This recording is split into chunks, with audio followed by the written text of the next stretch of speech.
Lalaki patay gumikan sa pagpumusil diha sa Zone 4 Barangay 110 sa Utap, Tacloban City sa Bypass Road kaganang alas 9 sa buntag.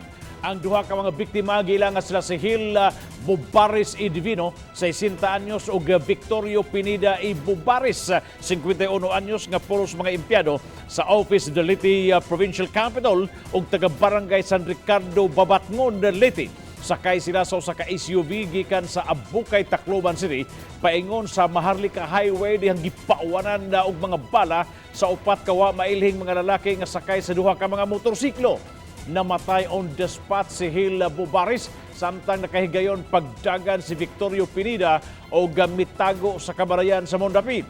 Ang mga suspect may gamit og M16 Armalite rifle og 9mm pistol din 17 ka mga empty shell ang nakuha sa soko sa crime scene.